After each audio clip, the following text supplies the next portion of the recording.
souvent l'habitude d'entendre ou bien de dire que seul on avance, mais ensemble on va plus vite. Pourquoi disons-nous cela? Pourquoi nos proches disent-ils cela? Peut-être parce qu'en moyenne, on avancera tous ensemble tous les jours. Peut-être parce qu'ensemble, on est plus discipliné. Peut-être parce qu'ensemble, on fera le moins d'erreurs. Peut-être qu'ensemble, on s'aide mutuellement. Peut-être qu'ensemble, on fera le moins d'erreurs possible. Peut-être parce qu'ensemble, on ne se trompera pas tous sur un même sujet. C'est la même idée, c'est la même réflexion qu'on donne aux ensembles learning. Salut et bienvenue sur Stats and ML pour tous. À ce jour, je vous présente les ensembles learning, pourquoi un apprentissage d'ensemble, quelle définition donner aux ensembles learning, et je vous présenterai en détail les idées, le principe, les objectifs et les étapes à suivre pour les concepts de bagging, de random forest, de forêt aléatoire, de boosting, de stacking.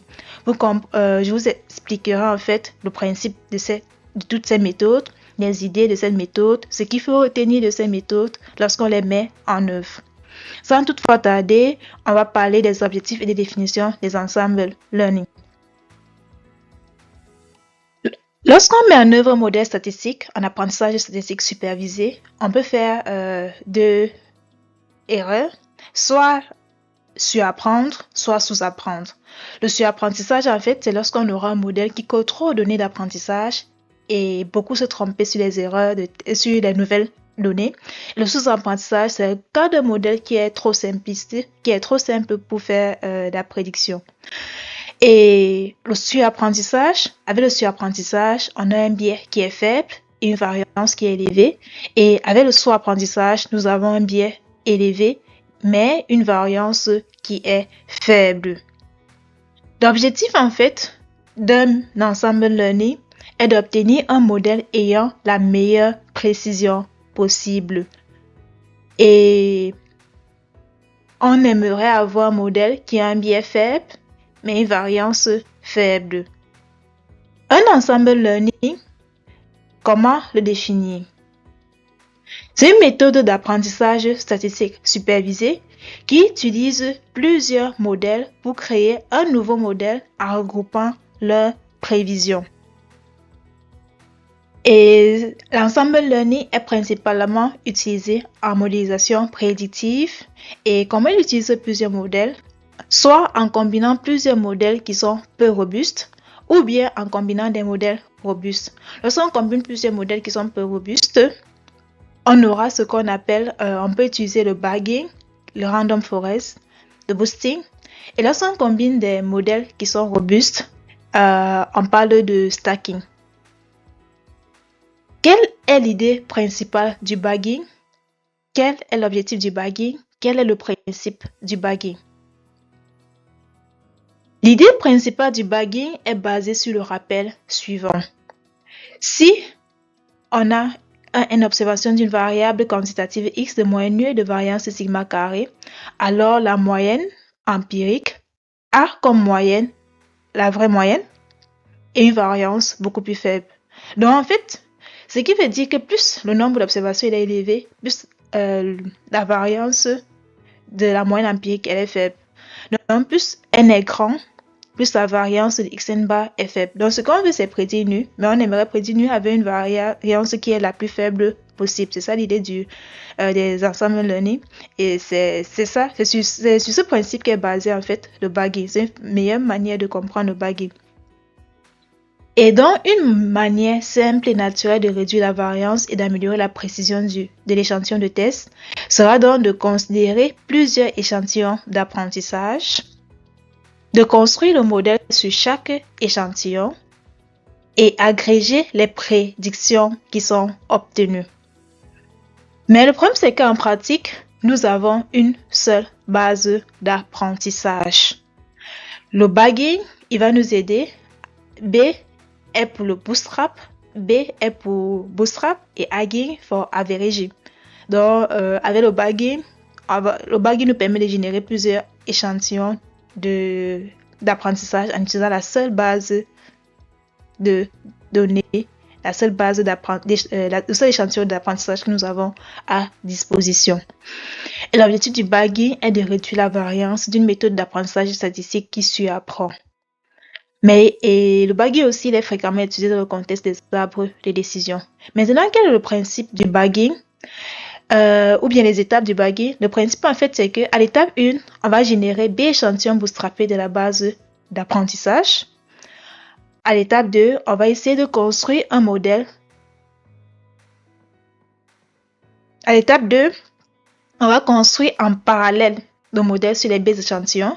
À l'étape 3, on va agréger les résultats des B modèles pour prendre une décision. Donc, lorsqu'un nouveau individu se pointe, on veut faire une prédiction. On a B modèle. On fait la prédiction pour tous les modèles. Et si c'est un modèle de régression, on va faire la moyenne des prédictions qui sont obtenues lors des B modèles avec les B échantillons pour faire une prédiction. Et si on est dans le cadre de la classification, on va faire un vote à la majorité dans le cadre de la classification, donc avec les prédictions qui sont faites par les B modèles. Donc c'est ça le principe du bagging. On génère B échantillons bootstrappés de la base d'apprentissage. Ensuite, on construit en parallèle le modèle sur les B échantillons. Donc on a B modèle et on agrège les résultats des B modèles pour prendre une décision. On va prendre la moyenne des prédictions des B modèles dans le cas de la régression et le vote à la majorité dans le cas de la classification. Et quels sont les autres avantages du bagging, excepté du fait qu'il permet de réduire la variance des estimations? Le premier avantage, c'est ce qu'on va appeler le out of bag. C'est que, en fait, lors du bootstrap, il est démontré que près du tiers des observations ne sont pas utilisées en général. Et ces observations qui ne sont pas utilisées lors du bootstrap, qui ne sont pas utilisées pour construire le modèle, ils sont appelés out of bag. Donc, ce sont les individus des échantillons d'apprentissage. Mais lorsqu'on a fait le tirage des échantillons bootstrap, ils ne sont pas sortis lors des tirages près du tiers et on les utilisera donc pour valider les hyperparamètres. Ce qui fait qu'avec le bagging, on n'a pas de nécessité de faire une validation croisée ou bien d'avoir une base de validation. Donc, on n'a plus besoin d'avoir une base de validation. Donc, on a une base d'entraînement qui sera beaucoup plus grande. Et puis la validation en utilisant le bagging, c'est un peu similaire à la validation croisée leave one out. Donc, on n'a plus besoin de prendre le temps pour le faire nous-mêmes. De façon naturelle, on le fera en utilisant directement les out of bag.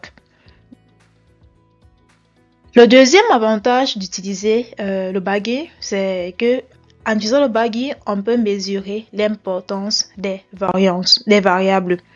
Le bagging, en fait, il améliore la précision des prédictions, mais réduit l'interprétabilité du modèle de base. Toutefois, l'implémentation du bagging nous permet d'avoir une mesure d'importance des variables explicatives. Et cette mesure permet de classer les variables explicatives selon leur importance pour prédire la variable dépendante. Notons que par exemple pour un bagging d'arbre de décision, la mesure d'importance de variance, on aura la moyenne des réductions de l'impureté due à l'utilisation de cette variable, ou bien dans le cadre de la régression, la somme des carrés des résidus qui ont été réduits en utilisant la variable. Et plus cette mesure d'importance de la variable elle est élevée, plus la variable elle est importante pour prédire ou pour expliquer la variable dépendante. Ensuite, on va voir les forêts aléatoires, le random forest communément connu. Qu'est-ce que les forêts aléatoires? En fait, forêt aléatoire, c'est une méthode d'apprentissage statistique supervisée basée sur la régrégation. Une forêt aléatoire est une méthode d'apprentissage statistique supervisée basée sur la régrégation de plusieurs arbres aléatoires réalisés en parallèle. Et l'idée est que si les arbres sont suffisamment indépendants entre eux, cela permet de réduire la variance et donc le surapprentissage.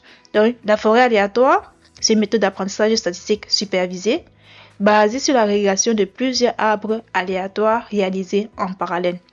L'idée étant que si les arbres sont suffisamment indépendants entre eux, cela permet de réduire la variance et donc le surapprentissage. Avec cette définition, vous allez me dire, mais si la forêt aléatoire, c'est ça, quelle différence a-t-on avec le bagging d'arbres aléatoires, avec le bagging des arbres de décision? C'est ce que je réponds à la suite. C'est que avec la forêt aléatoire rend le bagging des arbres de décision plus efficace en ajoutant une étape supplémentaire lors de la création de chaque arbre. C'est qu'à chaque nœud, on choisit de manière aléatoire et indépendante un petit groupe de variables pour déterminer la meilleure séparation. L'idée est de réduire la similarité entre les arbres. C'est qu'en fait, précisément dans le contexte des arbres de décision, si vous vous rappelez bien, jour 25, avec les arbres de décision, ce qui est fait, c'est que si on utilise toutes des variables, ce seront les mêmes variables qui seront sélectionnées parce que ce sont les plus importantes. Parce que au départ, on sélectionne la variable qui permet d'avoir la meilleure hétérogénéité entre les deux nœuds enfants. Et en réduisant, donc en faisant en sorte que, en utilisant plutôt une partie des variables, ça permet en sorte que les arbres soient les plus différents possibles. Le boosting, méthode d'ensemble learning, quelle est l'idée, quel exemple? Le boosting, en fait, les idées, en fait, c'est que avec le boosting, on n'a pas d'échantillon bootstrappé. Et contrairement au bagging qui est en parallèle, le boosting, lui, il est séquentiel. Et le boosting améliore la précision du modèle à petits pas. Et l'idée, en fait, du boosting est de construire un modèle final et successivement, chaque nouveau modèle est estimé pour corriger et améliorer celui qui le précède. Dans le boosting, en fait, il n'y a pas d'échantillon bootstrappé. Et contrairement au bagging qui est en parallèle, il est séquentiel. Le boosting améliore la précision du modèle à petits pas. Donc, il est séquentiel et en améliorant la précision du modèle à petits pas, l'idée en fait est de construire un modèle initial et successivement, chaque nouveau modèle est estimé pour corriger et améliorer celui qui le précède. Amélioration, mais quelle amélioration? On a deux idées d'amélioration principales. La première idée d'amélioration est qu'à chaque étape, à l'étape suivante, on va donner plus de poids aux observations sur lesquelles on s'est trompé. Par exemple, c'est l'étape 1, on s'est trompé dans les prédictions de ces observations. On va donner plus de poids pour qu'à l'étape 2, on essaie de mieux apprendre pour mieux les prédire. Et la deuxième idée, c'est d'apprendre sur les résidus. Donc, faire un nouveau modèle sur les résidus directement.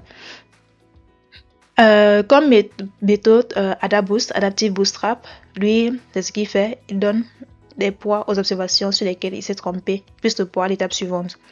Et l'apprentissage des résidus, on a le gradient boosting et l'IGBoost, Extreme Gradient Boosting. Donc, ce sont les deux exemples de boosting où on apprend sur les résidus. Pour finir, on va terminer avec le stacking. L'idée principale du stacking est le principe.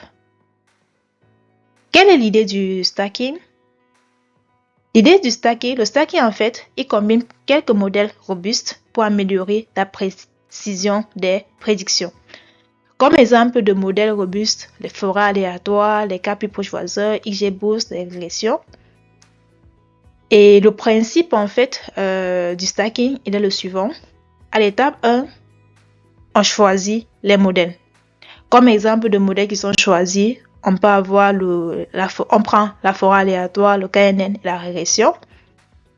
Ensuite, on entraîne ces modèles sur la même base de données. Donc, on fait un modèle de forêt aléatoire, on fait un modèle de KNN, on fait un modèle de régression. On a les différents, on estime tous les paramètres.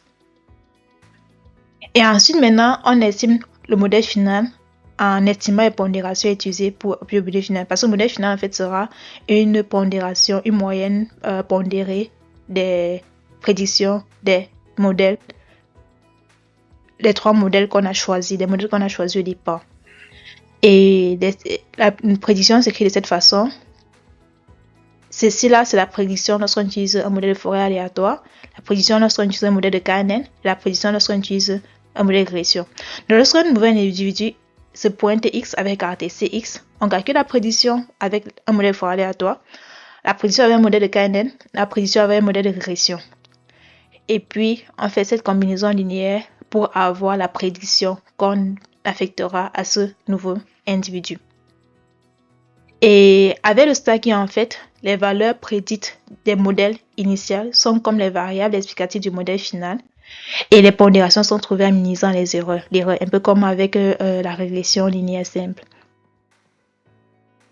Pour finir, qu'est-ce qu'il faut retenir sur les ensembles learning?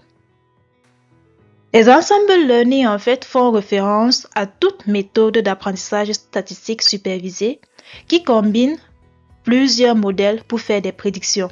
On y trouve le bagging, la forêt aléatoire, le boosting et le stacking. Le bagging se résume en 3 étapes. La première étape consiste à construire plusieurs copies de l'échantillon d'apprentissage à partir du bootstrap.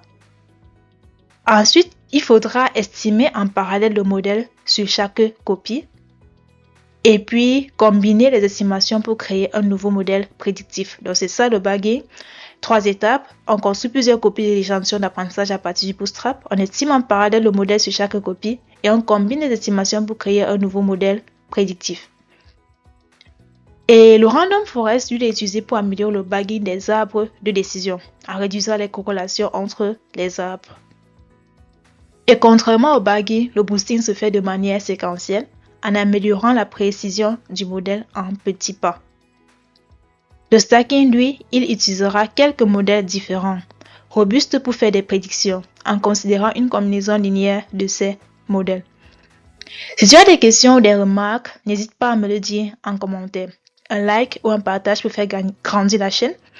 Et si c'est ta toute première fois de me suivre, je suis Isabelle Lagmago, ingénieure data scientist, diplômée de l'ENSAI et également diplômée d'une grande école de statistique et d'économie appliquée, l'ICA. Si c'est ta toute première fois de me suivre, n'hésite pas à t'abonner pour ne rien manquer. Au revoir.